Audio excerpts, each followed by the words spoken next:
আসসালামু আলাইকুম। সবাইকে স্বাগত জানাচ্ছি। আমি নাসরুল ইসলাম তন্ময়। শুরুতে বিআরবি কেবল সংবাদ শিরোনাম। বাংলাদেশের সর্বশেষ গুরুত্বপূর্ণ আপডেট সংবাদে আপনাকে স্বাগত। শুরুতেই সংবাদ শিরোনাম, পরে বিস্তারিত। শুরুতেই জানিয়ে দিব, বিএসএফ সদস্যকে আটকের ঘটনায় প্রতিবাদ বার্তায় সাড়া দেয়নি বাংলাদেশ। দাবি ভারতের। সীমান্তে টহলরত অবস্থায় ভারতীয় সীমান্তরক্ষী বাহিনী বিএসএফের এক সদস্যকে 15 থেকে 20 জন বাংলাদেশি দুর্বৃত্ত ভারতে ঢুকে জোরপূর্বক অপহরণ করে নিয়ে যায়। বাংলাদেশ সীমান্তরক্ষী বাহিনী বিজিবি সদস্যরা তাকে গ্রেপ্তার করেছে। ঘটনাটি সীমান্ত নিরাপত্তা গুরুতর লঙ্ঘন বলে আখ্যা দিয়েছে বিজিবি। বরাবর বিএসএফের দেওয়া প্রতিবাদ নোটে এখনো কোনো জবাব দেয়নি বাংলাদেশ। খবর দা হিন্দু। এরপর জানিয়ে দিব, নতুন কর্মসূচি দিল যুক্তরাষ্ট্র আওয়ামী লীগ। নতুন কর্মসূচি ঘোষণা করেছে যুক্তরাষ্ট্র আওয়ামী লীগ। তারা বিক্ষোভ সমাবেশ করবে বলে জানিয়েছে। বৃহস্পতিবার 26শে সেপ্টেম্বর যুক্তরাষ্ট্র আওয়ামী লীগের প্রচার এবং প্রকাশনা সম্পাদক আব্দুল হামিদ স্বাক্ষরিত এক সংবাদ বিজ্ঞপ্তিতে সব তথ্য জানানো হয়েছে। এবারে জানাবো, ছাত্র আন্দোলনে শহীদদের নামের খসড়া তালিকা প্রকাশ। জুলাই এবং আগস্টে সংগঠিত বৈষম্যবিরোধী ছাত্র আন্দোলনে বিভিন্ন সরকারি বেসরকারি হাসপাতাল, জেলা পর্যায় থেকে সংগৃহীত ছাত্র জনতার অভ্যুত্থানে শহীদদের নামের খসড়া তালিকা প্রকাশ করা হয়েছে। এদিকে বাংলাদেশের সঙ্গে সম্পর্ক আরও সুদৃঢ় করতে চায় চীন। বাংলাদেশের সঙ্গে বাণিজ্যিক এবং অর্থনৈতিক সম্পর্ক আরও সুদৃঢ় করতে আগ্রহ প্রকাশ করেছে চীন। বাংলাদেশের টেকসই উন্নয়ন লক্ষ্যমাত্রা এসডিজি অর্জনে অব্যাহত সহযোগিতার প্রতিশ্রুতি দিয়েছে দেশটি। এদিকে শ্রমিকদের দাবি আদায়ে সক্ষমতার ঘাটতিকে দুষছে মালিকপক্ষ। গেল কয়েক মাস ধরে অস্থিরতা চলছে পোশাক খাত ঘিরে। দফায় দফায় আলোচনার পর অবশেষে শ্রমিকদের 18 দফা দাবি মেনে খোলা হয় কারখানা। তবে দীর্ঘদিন ধরে চলা জ্বালানি সংকট ও অর্থনৈতিক চ্যালেঞ্জের মধ্যে এসব দাবি পূরণে কতটা প্রস্তুত মালিকপক্ষ, প্রশ্ন উঠেছে সেসব নিয়ে। এবং সর্বশেষ জানিয়ে দিব, ভারতে ইলিশ রপ্তানির সিদ্ধান্ত বাতিলের আহ্বান লায়ন ফারুকের। 12 দলীয় জোটের অন্যতম শীর্ষ নেতা এবং বাংলাদেশ লেবার পার্টির চেয়ারম্যান লায়ন ফারুক রহমান বলেছেন, ইলিশ বাংলাদেশের জাতীয় মাছ, কিন্তু দেশের জনগণের উচ্চ দামের কারণে ঠিকভাবে ইলিশ মাছ খেতে পারে না। তাই আগে বাংলাদেশের মানুষের চাহিদা পূরণ করতে হবে। এজন্য আমরা অন্তর্বর্তীকালীন সরকারকে ভারতে ইলিশ রপ্তানির সিদ্ধান্ত অবিলম্বে বাতিলের আহ্বান জানাচ্ছি। অন্যথায় দেশপ্রেমিক রাজনৈতিক দলগুলো এবং জনগণ আবারও কঠোর কর্মসূচি দিতে বাধ্য হবে। প্রিয় দর্শক, এতক্ষণ শুনছিলেন সংবাদ শিরোনাম, এবারে বিস্তারিত।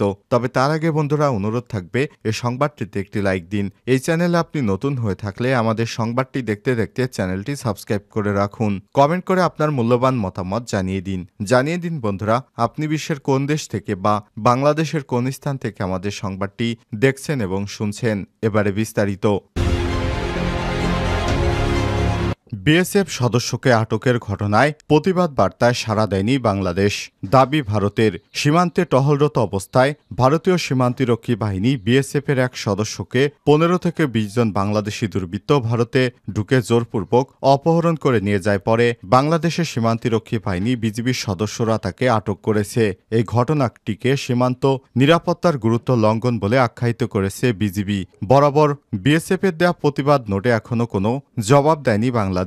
সীমান্তবর্তী ঠাকুরগাঁও জেলা পীরগঞ্জ উপজেলার চান্দেরহাট এলাকায় অনুপ্রবেশের অভিযোগে বিএসএফের এক সদস্যকে আটক করে বিজিবি। মঙ্গলবার 24শে সেপ্টেম্বর বিকেলে বিজিবি 42 ব্যাটালিয়ন অধিনায়ক লেফটেন্যান্ট কর্নেল আহসানুল ইসলাম বিষয়টি গণমাধ্যমকে নিশ্চিত করেছেন। পরে অবশ্যই ওই বিএসএফ সদস্যকে ফেরতও দিয়েছে বাংলাদেশ।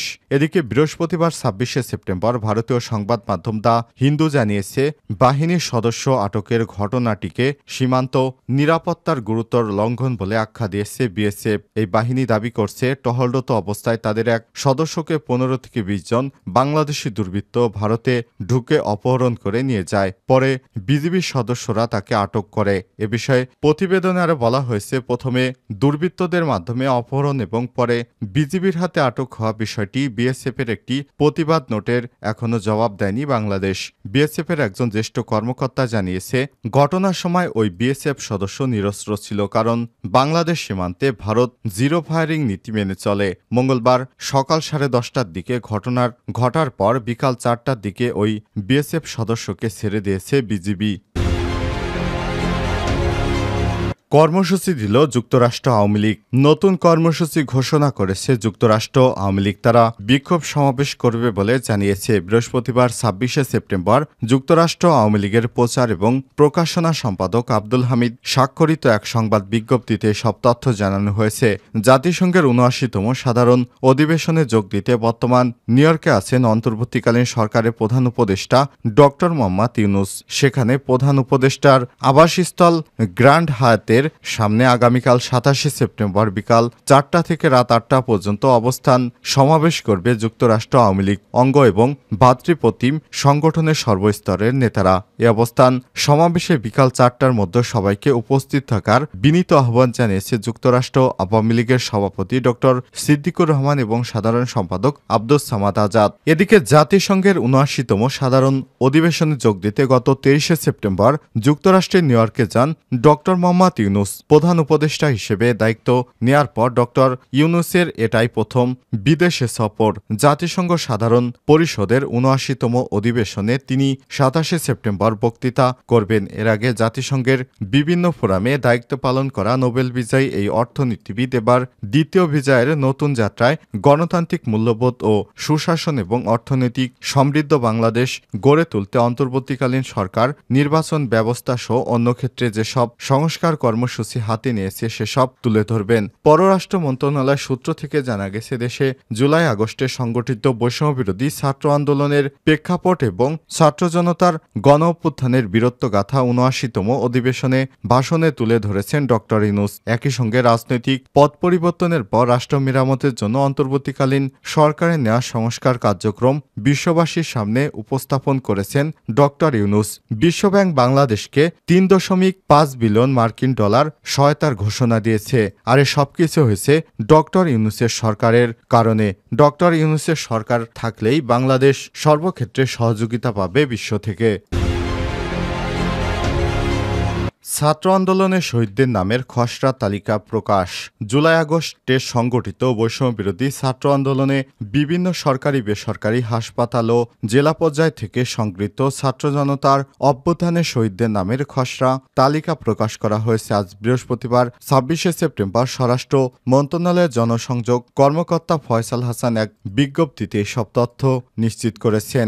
বিজ্ঞপ্তিতে বলা হয়েছে, স্বাস্থ্য ও পরিবার কল্যাণ মন্ত্রণালয়ের স্বাস্থ্যসেবা বিভাগের ওয়েবসাইট www.hsd.gov.bd এবং স্বাস্থ্য অধিদপ্তরের ওয়েবসাইট www.dghs.gov.bd এ তথ্য প্রকাশ করা হয়েছে। তথ্য সংশোধন এবং সংযোজন করার জন্য ওয়েবসাইটে প্রকাশিত তালিকাটি ২৩শে সেপ্টেম্বর থেকে আগামী ৬ অক্টোবর পর্যন্ত সর্বসাধারণের জন্য উন্মুক্ত থাকবে। এই তালিকায় প্রকাশিত নাম, ঠিকানা এবং অন্যান্য প্রাসঙ্গিক তথ্যাদি যাচাই ও সংশোধন পূর্ণাঙ্গ করতে শহীদ পরিবারের সদস্য, ওয়ারিশ এবং প্রতিনিধিদেরকে অনুরোধ করা হলো। বিজ্ঞপ্তিতে বলা হয়েছে, প্রকাশিত তালিকার বিষয়ে কারো কোনো মতামত, পরামর্শ এবং নতুন কোনো তথ্য উপাত্ত সংযোজন করার মতো থেকে থাকলে তা সেবা গ্রহণকৃত এবং সংশ্লিষ্ট হাসপাতাল অথবা নিকটস্থ সরকারি হাসপাতালে জানানোর জন্য অনুরোধ করা হলো। প্রকাশিত তালিকার তথ্য সংশোধনের জন্য নিম্নরূপ পদক্ষেপ গ্রহণ করতে হবে। শহীদ পরিবারের সদস্য, ওয়ারিশ এবং প্রতিনিধিদেরকে জাতীয় পরিচয়পত্র বা জন্ম নিবন্ধন ও মোবাইল দিয়ে রেজিস্ট্রেশন করতে হবে।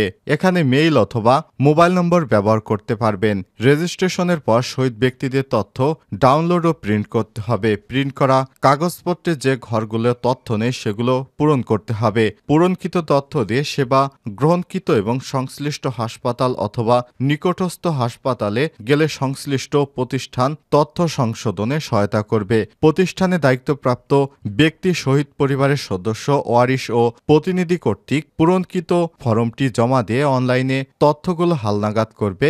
দাখিলকৃত তথ্য যথাযথভাবে সন্নিবেশিত বা সংশোধিত হলো কিনা তা ওয়েবসাইটে প্রকাশ করে পুনরায় যাচাই বাছাই করতে হবে। বাংলাদেশের সঙ্গে সম্পর্ক আরও সুদৃঢ় করতে চায় চীন।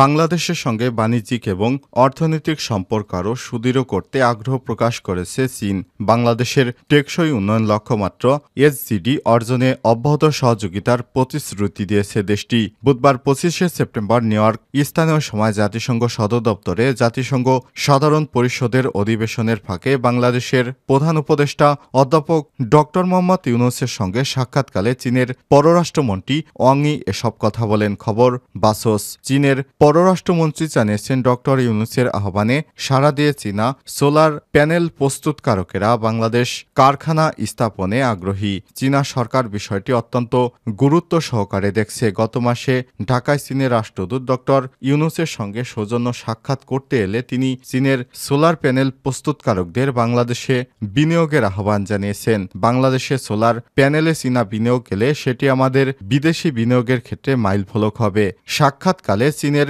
পররাষ্ট্রমন্ত্রী অধ্যাপক ইউনূসকে চীনের জনগণের পুরনো বন্ধু উল্লেখ করেছেন এবং তাকে অন্তর্বর্তীকালীন সরকারের নেতৃত্ব গ্রহণের জন্য অভিনন্দন জানিয়েছেন। ডক্টর ইউনূসের নেতৃত্বে বাংলাদেশ ঐক্যবদ্ধ থাকবে উল্লেখ করে চীনা